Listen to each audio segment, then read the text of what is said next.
Hello and welcome to the Matt's Movie Reviews podcast. I am your host, Matthew Pejkovic, and this is episode number 612. Out now in Australian cinemas is Life After Fighting, an action thriller that stars Bren Foster as a retired fighter and martial arts instructor who confronts a group of international child traffickers after two of his students are abducted. A no-holds-barred martial arts crime thriller that blends whiplash-inducing fight sequences with engrossing drama. Life After Fighting also marks the directorial debut of its star, Bren Foster. I'm glad to say joins me now on the podcast. Bren, how are you? Good, man. Thanks for having me. Well, thank you so much for coming on, and this is so awesome. I was saying off air before that I'm a big fan of genre filmmaking, action films, martial arts films. Like that's the stuff I grew up on, right? And I still am a fan of it. Whenever I can watch it, I can. And it always bugged me that the Australian film industry never kind of like had their own tentpole. So maybe in the late 80s we might have had stuff. Maybe there's little things here and there kind of sprinkled around, but like a movie like Life After Fighting, this is something that I think myself and a lot of Australian martial arts film fans have been waiting for. So first of all, I just want to say thanks to you, Brent, for putting that all together because this is your baby and you're putting it out there. It's interesting just reading about the process of getting this film together. So from what I understand, you're working on The Last Ship, you're working on that show, and then you get a lot of scripts sent your way. They're okay, but there's nothing there that's really kind of grabbing you, and you're like, I want to make my own film. What is it about things sent to you that was missing that you wanted to put on screen yourself? Did it have to do with the action? Did it have to do with the drama? Was it a mix of both? What was that kind of element that was missing for you that you wanted to put your heart and soul into? Yeah. I think a lot of the scripts that I first got were they were heavy action based, but when you actually read them, there wasn't much to the character. The story wasn't great. The dialogue exchanges and the humanity, there was just something missing. And then when on the other hand you'd get something which was a real strong drama, and obviously it was void of the action. So I think I always had my heart set on bringing those two things together. Now, in Australia, we're really known for our drama. We make great drama, really strong dramatic movies. But as you just mentioned earlier, it's kind of void of action, and the martial arts is kind of non-existent from Australian movies. So both myself and my partner, Navid, we wanted to do high drama, high action, and we wanted to bring them together. I don't think they have to be separate from each other, Matt. And one of the biggest problems I find is when someone tries to write a soldier or a combat athlete, they write them almost as robots, as if they're not human. And what we have to understand is that just because they're a soldier or a police officer or a martial artist or a former combat athlete or something, they're still human. They still feel every aspect of humanity. So being able to bring, strong drama, high drama, human conditions with the action and bringing them together was always an absolute dream of mine. And I hate to say it, but the things that were coming my way, they were void of that. I couldn't find a script where really it brought both of those things together and made me just go, oh wow, far out. This is amazing. So I think that was the catalyst, and that was the motivation behind me just getting down and starting to write. And the funny thing was, Life After Fighting wasn't the first one. I'd written two other scripts, but Life After Fighting seemed the most feasible in terms of being able to get it up and to do it.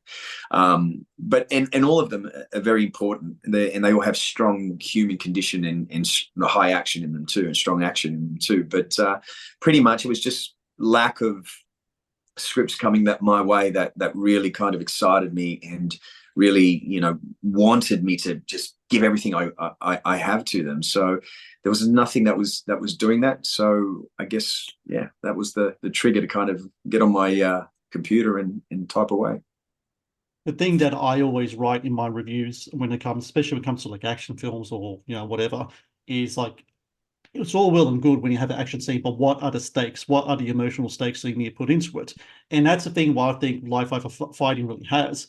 And it reminds me of kind of like the movies that I grew up watching. It wasn't just about watching the fight sequence, it was the hero's odyssey in a lot of ways. What Stallone did with Rocky, what Van Damme does in Bloodsport, like movies like that. People can say what they want, they're just fight movies, but a fight comes from conflict, and conflict comes from drama, and you can't have one without the other. And I think that's something that you really kind of like tapped into here. Yeah, I mean, God, I can't tell you how refreshing that is, Matt, to hear you say that, because not everyone can really grasp it. You obviously do. Drama is conflict. And whether it's through vocabulary, through speaking with each other, or whether it's through physicality, the drama and the conflict is still there. Even in the action, the drama is still within the physicality of it. So it's really nice that you understand that, and you see that. But yeah, like Rocky's a profound example, and Bloodsport too. But I mean, the amount of human torture, like emotional anguish and everything he goes through, Rocky, it's a true human condition. And you'll see in Life After Fighting, we kind of touch on what it is for a fighter, especially Ario's character. You see when he comes, it's just something he can't let go, and what it means to him. And also, even with Alex, when he quits, it's like that's something that tortures him every day, and something that he lives with. And he only ever tells one person, which is Samantha. So we see that duality and that constant conflict within them as combat athletes, which I did want to touch on in the movie. But as you said before, drama is conflict. So there's conflict in every. If you really look at the deeper aspects of Life After Fighting, you'll see that conflict that you mentioned just in every aspect, whether it's the inner turmoil of Alex and Ario, the inner turmoil of him trying to keep fighting for the stakes, as you mentioned too, because the stakes are huge for him, and if he doesn't get up, what's it cost? And if he doesn't get up and keep fighting, I think you know what part I'm talking about. What happens to those girls? What happens to Samantha? And it would have been easy. He wanted to quit. He wanted to stay down, but he had to self-talk himself, like, get up, don't you quit, get up, because he's the only thing that stands in the way of what those girls could be subject to.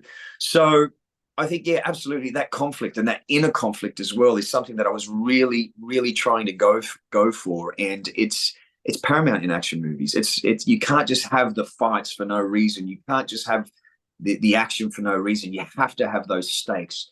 You have to have those consequences, and that's what we were really trying to go for. Where did the child trafficking element of the film come from for you? I know it's a subject that really resonates strongly with US audiences. I mean, we saw the film Sound of Freedom come out last year, and it was something that really resonated with people there. Was it kind of like, I don't know if that film was out yet when this was happening. When did that kind of become the element to kind of drive Alex forward and kind of push him to the lengths that he goes to in the film? Because it is really I got to say, like how it's depicted in the film is it is incredibly kind of like realistic and graphic in a lot of way, and I think that's where some of those stakes come from as well. Yeah, it's very important to me, child trafficking. Although in the Western countries, Australia, England, the United States, and European countries, children are well looked after, but that's not to say it doesn't happen in those places, and it might be more prevalent in other countries, which aren't as rich as Western countries. But I think the main catalyst, or one of the catalysts for me getting or being pushed towards this subject, was we lived in the United States for quite some time, and there was a day that came out. It was Child Trafficking Day. And a lot of people who had been on film and TV, they were all asked to do a post in support of Child Trafficking Awareness Day. But at the time, there were a lot of issues that needed addressing in the United States. But for the children, no one came out. So myself and a handful of other people, we posted, we wore blue, and we made a little bit of noise on social media. But I was really disappointed that a lot of people I knew, a lot of people that I worked with, people that I had spoken to, say, "Hey, on this day, let's do this." They never came through. So I just think I was really disappointed that day that not enough was done for the children, and a lot of celebrities and movie stars and that, they kept real quiet about it. And I don't think there's any more. There's nothing more important in this world than children. They're the future of the world. They're the future of humanity.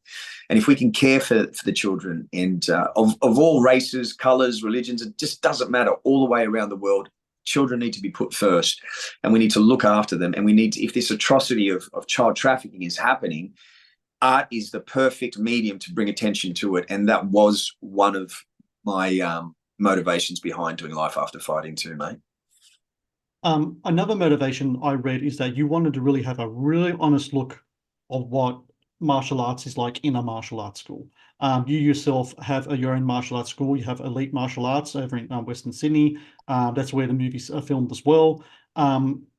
What was it about other films that weren't getting right in regards to that thing? Because I kind of understand where you're coming from, whereas it seems like the martial arts kind of like studio in other films seems more like backdrop than actual thriving organic thing. I take my son to martial arts. I've done martial arts myself. And when you go in there, it's community based. You got kids, you got adults, you got parents bringing their kids. Sometimes the parents are trained at the same time. It's very much a community based kind of like places. And to the point where my son goes to train, that's where I trained.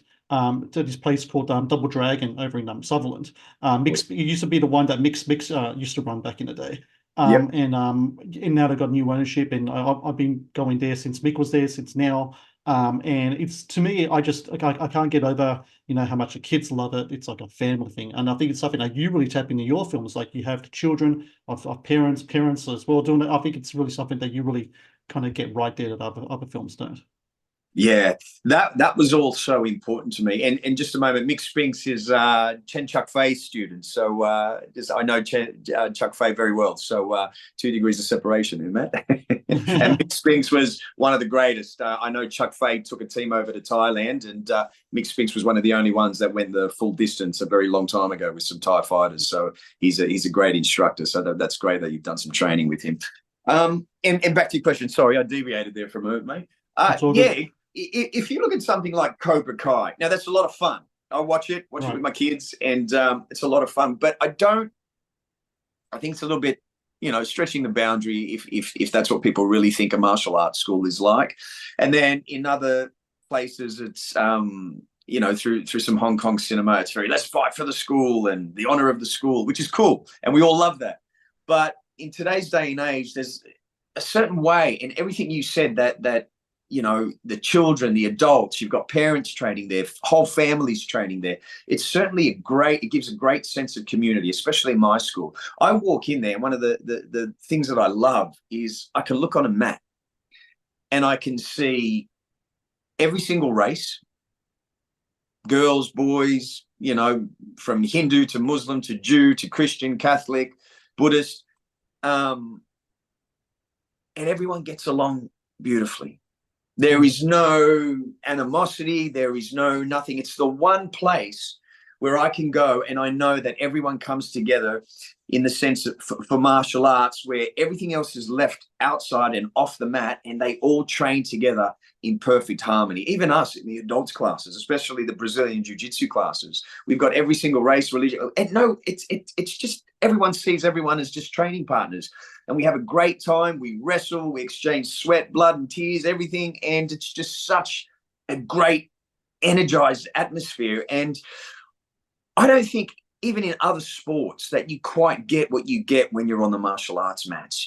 As you said before, there's families there. I've got dads in my classes, mums in my classes. The kids are in the kids class. It's such a family environment. And I think what I was trying to do with Life After Fighting was capture that. Now, there was a whole lot more of it, but obviously we had to try and bring the time of the movie down. So there was some a little more stuff that I would have liked to included in the final edit, but we just couldn't fit it in. And it's not because it was bad, Matt. It's just, we had to make some decisions, this or that, obviously, to bring the time down. But I felt the way things moved, the classes were represented. I tried to capture some of the joy we have when we're in there and we're really training in some of the sparring scenes. I tried to also capture in the beginning of the movies what it's like for myself and the instructors that work there with me, how we have our Sunday night training sessions, which is depicted in the movie, or a lot of our morning sessions. There's just that real sense of brotherhood and commitment to each other to help make each other better. And I think those small moments of when we see the full classes, I think that captures a little bit of a real world martial arts school, and especially what we offer at Elite Martial Arts. Sorry, that was a long-winded answer, wasn't it? No, all good. I love it. Please support Matt's movie reviews on Patreon. Get access to exclusive content, request movie reviews and top 10 lists, and help support my work. Please click on the Patreon link in the description below. One I know something I really appreciate as well that you show in the film is that even though Alex is like this really kick-ass kind of fighter and stuff, I love these little moments where he's just alone in his kitchen and he's like, "Oh mate, I gotta get Panadol. I gotta stretch my back. I gotta put this thing on. Like I'm an older guy now, retired from fighting. I just spent like a whole day yesterday with my students." And then there's a scene later, and I wanted to confirm whether the injuries listed by Alex are your injuries as well. So he talks about 5 spinal surgeries, 2 shoulder reconstructions, middle plate, 9 screws in leg. Is that Alex talking or is that you talking? I'm just kind of curious about that. That's funny you asked that. That's true. That's me. Uh-huh. Yeah, yeah. I put it in there because it's something I battle with. Obviously, like I love my martial arts, and I'm not going to stop, despite what doctors may have told me. And I still think I'm improving, Matt, because I'm continuously training. But I had to overcome a lot. And just like Alex, I injected that. I mean, there's elements of truth, and I think for any writer in any story, they always put a little bit of themselves. And I thought, okay, I know I'm going to play Alex, so what are some things as the character that I know I struggle with that I can make him struggle with? And training with my team, they're all in their 20s, so as long as I'm still leading and pushing them, I know I'm improving. But they go home and they probably go for another 5K run. I go home, I'm strapped with the ice pack to my back. Yeah, yeah. So I I'm know what glad you that picked feels. up on that. Yeah, I think there's an innate intelligence to you, Matt, which is coming across because you're seeing this stuff, and I think you're getting what the truth of it. And that's also probably because you're a martial artist as well, and you've done some training. So I'm gathering that you're seeing through to the finer details of what we tried to depict. So I appreciate that, man. Thank you. Well, I just want to put out there the label martial arts for me, not so much. I've done training. I have more boxing than martial arts though. Because I tried doing martial arts and it just I started training when I was older, like in my mid-30s. I Yeah, wanted to do it when I was a kid, but I never got a chance to do it. My parents weren't interested in me doing it. And so I got into it when I was older. So by the time I started doing kind of like getting more heavier into it, Father Time just kind of caught up to me. And I still kind of try to do my best every day. And that's why I try to get my kids into it early because I was like, I want you guys to get into it early while you're young and you're limber yeah, and you can soak it all in, you know what I mean? And speaking about, limber, I want to talk about the fight scenes in this movie. yeah. The fight choreography is just something else in this film. You worked on it with one of your instructors in the film, Jimmy Cambaris. Also, Jalen Foster, your son, was someone who worked on it with you as well. When you approach how you want the martial arts depicted on screen, how much do you want to go into reality versus entertainment? Because for me, when I watch this movie, the impact and the speed is one thing, but also you want to make sure that you want to put on a performance as well so that people can watch it and kind of get in there. So how do you kind of like approach the two? And what's it like trying to put it together? Do you storyboard? Do you rehearse? Do you pre-visualize? How do you go about doing that? Yeah, it's interesting. Obviously, there's our core group consists of 3 people. There's Jalen Foster, there's Jimmy Cambanis, because he's also a Foster too. He's my nephew. Okay. And then there's Nick. That's our 3 core. My 3 instructors and our 3 core group of our stunt team. We also have some others that came in periodically, Jordan and Matthew. But yeah, we wanted to have some really hard core intense stuff and make that the primary stuff, but we also wanted to add a little bit of flamboyant stuff, like some of the jumping, spinning jackknives and whatnot, because for entertainment value they're very cool. The speed that we were going, I know we're probably going to get accused of speeding it up, but both or all of my stunt team, they're high level martial artists, and opposed to jobs that I'd done before, we were able to practice really, really hard and go 100 miles an hour in our rehearsals. So by the time we got it to camera, we were going so fast, we were going full speed, and we were all very fast martial artists. So nothing is actually sped up, man. It's real time. If anyone wants to, count the frames, and you'll see that there's nothing sped up. Look at the background. But we were able to perform at such a high level because of the training that we put into it. We worked for months on this. And some of it, believe it or not, we would be going like in exchanges, and then an extra punch would be thrown. And because we were so used to each other's rhythm, we would just keep going. And so some of these fights, in these moments, there's choreography, but there's, you know, 2 or 3 like extra strikes put in that were just in the moment improvised. And we caught those moments on camera, and we would go back and look at the monitor and like, oh my God, that turned out better than what we choreographed, because there was an extra, you know, 2 or 3 moves that were put in there that just happened organically. So I tried to seamlessly integrate the Brazilian Jiu-Jitsu. There's a lot of Filipino martial arts in there too.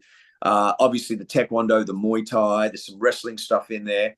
And we tried to integrate everything seamlessly, because that's kind of how we train also too, Matt. We don't just train one style and then the other style. We'll kind of mix them all together. And it's also every day we train. We might do a little bit of the stick stuff, knife stuff. We might do a little bit of Brazilian Jiu-Jitsu. We might do a lot of Taekwondo one day, and then some Thai pads. I'm going to do some Muay Thai. So we work all the different aspects. So for us, it becomes a seamless integration of just training now. We don't say we're going to do this or this or that. So that was what we wanted to represent. Our system and our style, which is bringing all those styles together and seamlessly integrating them. So with the choreography, we wanted to have the hard-hitting, brutal, like the neck breaks, the throat grabs, the Brazilian Jiu-Jitsu chokes, the arm breaks, along with all the, you know, power kicking and knee strikes, and then a bit of the flash with the 720s and the jackknives and the jumping triple kicks. And I think what we were able to bring together was something that's a little unique. You know what I mean? I mean, you have Van Damme style, which is the beautiful technique and the dynamic tension with the kicks and the big jumping spinning kicks. Yeah, Scott Atkins is great and very acrobatic. The guys from the Raid, that's very Salat dominated. And what I like about the Raid, it's not too clean. It's kind of messy, their style, which I love. And then you got people like Donnie Yen, who's very crisp and clean and has that kind of Hong Kong flavor. Along with other Hong Kong movies, their choreography is very crisp and sharp. So I think we've got something that's a little bit unique. And, you know, moving forward, I hope we can expand upon it, explore different avenues of it. I've already got some new ideas, but I think the speed that we were going and the fact that we were able to train for months to get it to the level that we got it was a great help. But I'm just really hoping people can see deeply into what that took, because there was a lot of contact. We took a lot of shots. We gave a lot of shots. We patted the stunt guys up, of course, and you know. But there were some times where we wanted to make contact, and we were just like the accuracy, trying to get the ball of the foot on a push kick right on the forehead, and making sure there's a touch there without actually hurting the person. You know, even with axe kicks, trying to get the axe kick to make contact with the head. But then making sure all the power just glances off to the side after making contact. So we really try to get that degree of expertise and that degree of what's the word I'm looking for? Is there authenticity something you're trying to tap on? Because to me, there's that authenticity to all of the moves and a lot of the stuff that's in there. I don't know if that's the word you're searching for. Yeah, I think it's trying to make it authentic, you know, rather than, you know, having big gaps between hits, especially to the body. We wanted all the body shots to land with thundering force, even the back kicks. Although, you know, we had the stunt guys padded up for a lot of the back kicks, and we made sure it was really hard, because these back kicks, especially I was giving some of these back kicks, they were like full on boom, and I were lifting some of the stunt guys off the ground. And they were fine because they had like a hard chest plate on, hard plastic with some padding too. And we made sure everything was safe. No one got hurt. We didn't have a single injury except me. I tore my hamstring and I tore my hip. So in Jackie Chan fashion, we had to go away, had to heal up, and then we had to come back. So that did stretch out production a little bit. But yeah, I think the authenticity is the word that I was looking for. So thank you for that. But that was really important to me, Matt. I just, you know, I didn't want to use CGI like they have in some movies for fight choreography. I really wanted to pay my respects to people like Jackie Chan, who I think is one of the most underrated. Well, no, I mean, he's Jackie Chan. He's huge, but I don't think as a martial artist and actually as someone who can actually go for real, I don't think people always saw that in him. I think sometimes they saw the comedic element and a Yeah. lot of the stuff that he'd use around him, like the pots, the pans, the books, and whatnot. But he's actually, I think, if Jackie Chan would fight, or if he did fight, he would have been one of the best. And I don't think people really see that in him. But when I see him move back in the day, there was also, and they would, Richard Norton, even, sorry, I'm deviating now, I'm jumping from here to there, but even Richard That's Norton good. told me when he was working with Sammo Hung, they put just a bunch of cotton wool in his mouth, and they had to do it like a bunch of times where he actually, boom, they had to hit his jaw because they wanted to see the face contort. That element, it's kind of gone. We don't see that anymore. Jackie Chan put himself through hell to entertain audiences. Same with Sammo Hung.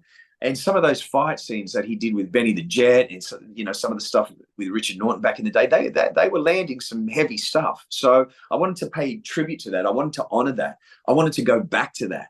I wanted to go back to that, but also bring something new in my generation and to add to that. They built the foundation of it. Now, what can we do to build upon that? What can we do to honor that and build upon that? And that's what I want to do with my movies, Matt. I want to build upon that, along with adding the drama and the stories and the good performances that I think action deserves. What I really love about the fight scenes as well is that you see the moves. Nothing infuriates me more, and I don't know if you feel the same way as well, but the shaky cam thing where they push really close. You can't. I remember I watched the film. I forgot what it was called, but it had Iwe from the Raid in it. Yeah. He was playing the bad guy, and they were showing martial arts films, but they're doing close cam, shaky stuff. I was like, you don't need that for him. That's like if you have, I don't know, Fred Astaire, and he's doing the dance, but you're just looking at his face through the whole time, and the camera's shaking while doing. It's like, I want to see what he's doing, you know. And I think that's really important that you've done here as well, because I think there's kind of a backlash to it too, because it lasted for a little while, that shaky cam kind of stuff, but now we are seeing the moves more, and I think there's a whole generation of kind of like actors and directors like yourself. I know Scott Adkins talked about it as well, where I don't know about you, but when I see action on screen, I see action almost as language. You're Yes. telling the story through fight scenes. It's like a good monologue or good back and forth kind of good thing. It's action is language. That's kind of like what I'd like to write about anyway, in the stuff. And I think it's really awesome how you make sure that we see the conversation being told through the fists, through feet, through all that kind of stuff. That's an awesome thing there. You're 100% right, and I couldn't agree more with you, Matt. I mean, look, martial arts, it's a universal language. So anywhere around the world, if you love it and you're into it, you can follow along, and it has a story. The action and the physicality has a story. So I think all over the world, it doesn't matter what language you speak, watching martial arts, it's almost symbolism. You're going to understand it and understand who the good guy, bad guy is, what they're doing, what the stakes are. You'll get that. But I think that shaky cam and that coming in super tight, I think that did action movies a disservice.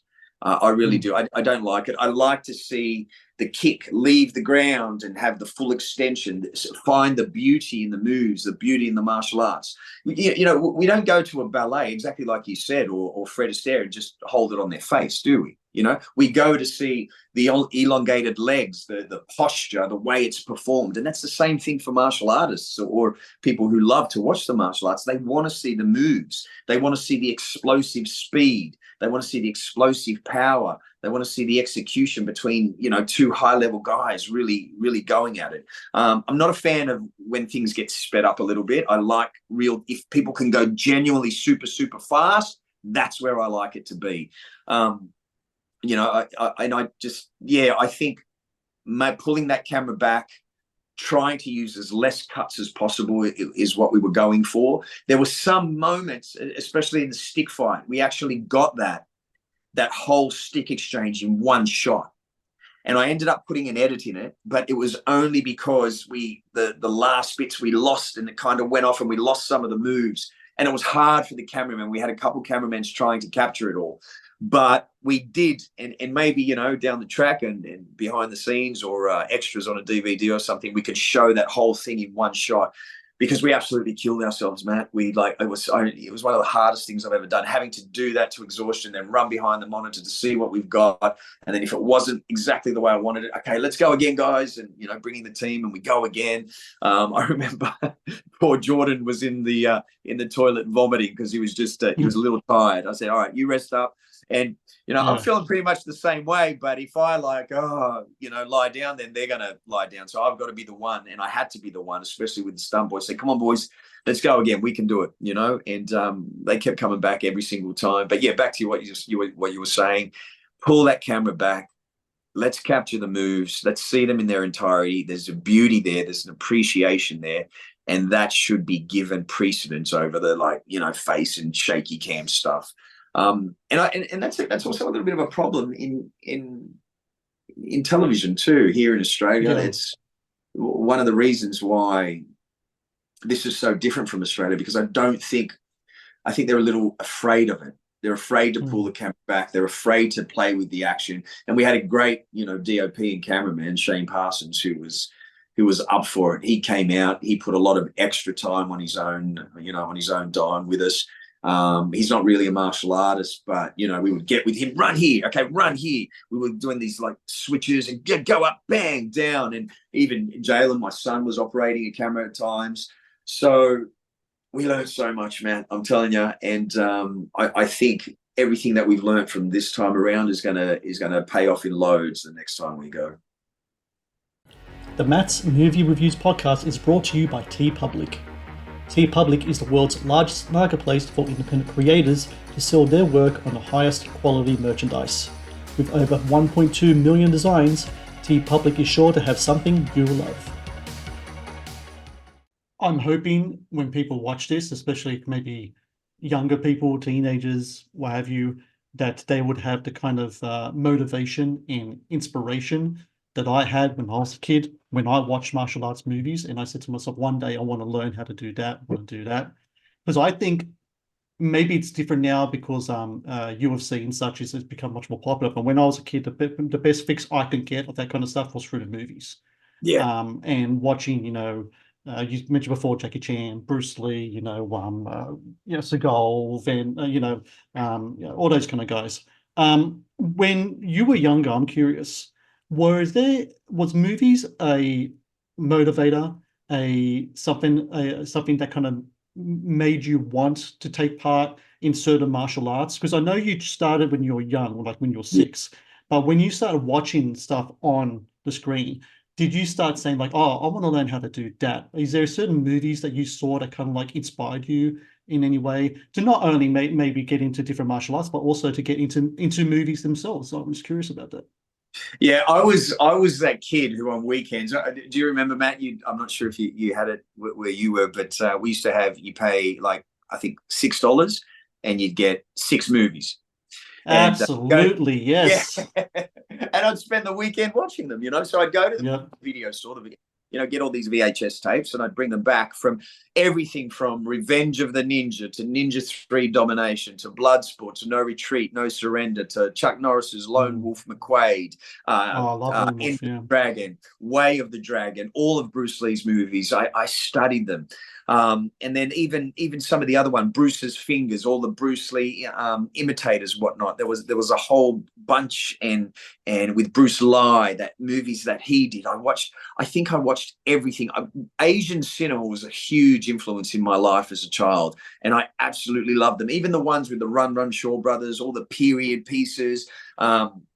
Return to the 36 Chambers, all the Shaolin monk movies. I was watching and absorbing everything. And then obviously when Van Damme came out, I think I was about maybe 12 when Kickboxer came out, and a little bit younger with Bloodsport and whatnot. But those movies too, they were just, wow. It made you want to go back and work on your flexibility and work on your dynamic tension with, watching Van Damme sidekicks. So the power of movies, and it sounds like you had the same impact on you, Matt. But watching them and the motivation and the love for film and cinema, it started very young for me. And that's and obviously I did watch all the martial arts movies, but there was the Rambos, there was the Yeah, Rockies, there was the yeah, Goonies. You got to love Goonies, Gremlins. There was everything, and I watched and I watched and I watched and I watched. Even to this day, I still watch everything. From TV series to the new movies to great movies to movies that aren't so good to everything in between. I love to watch TV and I love to watch movies, and I guess I learn a lot from that too. But yeah, I really hope too that there are some teenage boys and girls that can look at this movie, and young men too. And I know it's not really a children's movie, but I'm sure there are going to be some children that watch it because their parents are okay with that, and that's their decision, yeah. totally fine. The You know, stuff my the stuff I got away with when I was a kid, because I had an older brother who was old enough to get a Video Easy card, Video Easy, Civic Video, and it just brings back so many great memories to speak about this. And the stuff he'd bring home, Schwarzenegger, Stallone, Van Damme, Bruce Lee, all the time. And my parents would be like, "What are you doing?" "I'm just watching a movie." "Okay, no worries." And I just watch all this stuff. I loved it. I thought it was awesome. Yeah, no, I think it was so, but it was paramount to us growing up, right? It was just like Yeah, how good was yeah. it? I think back to all those movies, just the one-liners, the Predators. I didn't mention Schwarzenegger, which I should have, but Mm. Commando. I mean, that's an important part of my childhood, of my teenage years too. It's a really, really important part. All those movies going up, and even the Lost Boys. That's probably Oh still in yeah, the top five, of yeah. all time favorite movies.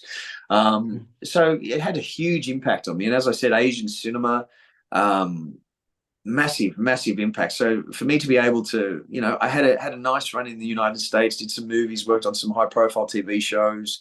Like The Last Ship was the #1 summer US TV show for a number of years. So I Yeah. had, but there was always something missing, Matt. You know what I mean? There was always, looking back at the 80s nostalgia and the way those movies made me feel. I never really looked at any of the projects I did and thought, wow, I've really kind of got something that I can compare to the way those movies made me feel until now. I Yeah. think Life After Fighting for me is all those feelings that I was able to, put into Life After Fighting, and to make that come into reality. So yeah, I think looking at all those movies, massive, huge effect on me, and plays a big part in what I've just done.